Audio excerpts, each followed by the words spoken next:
আগামী মাস থেকে মাদ্রাসা ক্রিকেট চালু করার উদ্যোগ নিয়েছে Bangladesh cricket board BCB. Afghanistan, পাকিস্তানের মতো মাদ্রাসা থেকে প্রতিভা খুঁজছেন তারা। বিসিবির নতুন দায়িত্ব পাওয়ার পর এমন তথ্য জানিয়েছেন পরিচালক আসিফ আকবর। তার মতে মাদ্রাসা ক্রিকেট থেকেও বের হবে অনেক প্রতিভা। স্কুল ও মাদ্রাসা ক্রিকেট চালু নিয়ে বিসিবির বক্তব্য নিয়ে থাকছে প্রতিবেদন। আগামী মাস থেকে স্কুল ক্রিকেটের পাশাপাশি মাদ্রাসা ক্রিকেট লিগ চালু করতে যাচ্ছে বাংলাদেশ ক্রিকেট বোর্ড বিসিবি। এমনটাই জানিয়েছেন বোর্ডের পরিচালক ও বয়সভিত্তিক ক্রিকেটের প্রধান আসিফ আকবর। তিনি বলেন, দেশের ক্রিকেটকে তৃণমূল ও বয়সভিত্তিক পর্যায়ে আরও বিস্তৃত করতে এই উদ্যোগ নেওয়া হয়েছে।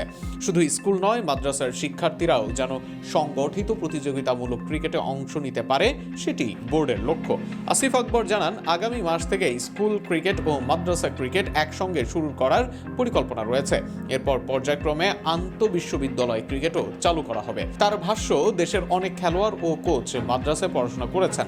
আফগানিস্তান, পাকিস্তান ও ভারতের মতো দেশগুলোতেও মাদ্রাসা থেকে প্রতিভাবান ক্রিকেটার উঠে আসছেন। বাংলাদেশের অনেক মাদ্রাসায় বড় মাঠ রয়েছে, যা সঠিক ব্যবস্থাপনায় ক্রিকেট উন্নয়নে কাজে লাগানো সম্ভব। তাই বয়সভিত্তিক কাঠামোর মধ্যে মাদ্রাসা ক্রিকেট অন্তর্ভুক্ত করা সময়োপযোগী সিদ্ধান্ত বলেই মনে করছেন তিনি। তবে সূচি নির্ধারণে শিক্ষার্থীদের পড়াশোনার বিষয়টিকেও গুরুত্ব দেওয়া হবে বলে জানান বিসিবি পরিচালক। পরীক্ষা ও অন্যান্য একাডেমিক কার্যক্রম বিবেচনায় রেখে টুর্নামেন্টের সময়সূচি ঘোষণা করা হবে। অন্যদিকে সম্প্রতি নারী ক্রিকেট দলের সাবেক সদস্য জাহানারা আলম কর্তৃক উত্থাপিত অভিযোগের প্রেক্ষিতে সাবেক নির্বাচক মঞ্জুরুল ইসলাম মঞ্জুর বিরুদ্ধে তদন্ত শেষে তাকে আজীবন নিষিদ্ধ করেছে বিসিবি।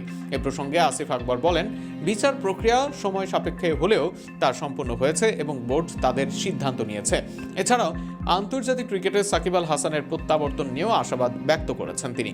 জানিয়েছেন, সাকিবের বিষয়টি সংশ্লিষ্ট মন্ত্রণালয়ে পাঠানো হয়েছে এবং পাকিস্তানের বিপক্ষে সিরিজে তাকে পাওয়ার সম্ভাবনা রয়েছে।